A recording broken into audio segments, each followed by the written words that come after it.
Living with a narcissist in the same house or under the same roof is like riding a never ending roller coaster. One minute you are way up there, way high, the next minute you are plummeting fast. It's a house where laughter can quickly turn into tears, a place where peace often hides behind the mask of chaos. You live under the same roof, but it feels like you are worlds apart. They're there, but they're not there. Their body is present, but their mind is somewhere else. It's like you are living with a ghost. In fact, living with them under the same roof is so different that nobody seems to understand what your life is like at home. This is the reason why we have to talk about this, and this is why I chose to create today's episode. We have to validate the experiences of survivors of this hellhole who call this their home. Hi, I am Danish, a narcissistic abuse recovery professional. If you're new to this channel, please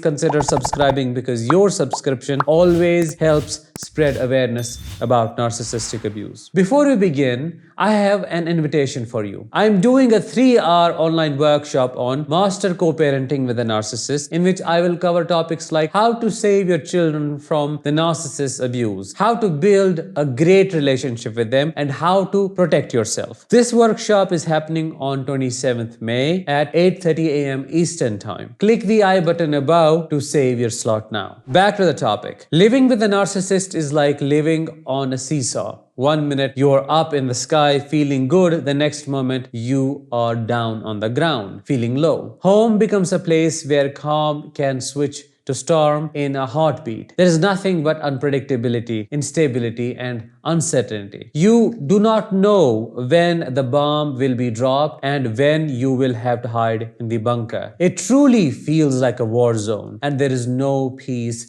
whatsoever. In the quiet moments between the episodes of chaos, when nothing seems to be happening, you run to your room hoping to find some peace, but the air is thick with the absent presence of the narcissist. It seeps into every corner like a cold winter fog, leaving you nowhere to hide. You feel naked, vulnerable, deeply listening, closely watching, waiting for the shoe to drop and the signal to run. Your heart never rests and your soul keeps burning on an eternal fire. You're restless and jittery, and then they say you have ADHD when it may just be a trauma response. You know you are living with a monster and there is no hope, but you still hope against hope. You hope for them to notice your pain. You wish for them to show some kindness and empathy. You long for them to see you are not okay, to understand your discomfort and stop creating so much pain and suffering. But it is like shouting into a void. Your words, your feelings, they just bounce back at you. They do not register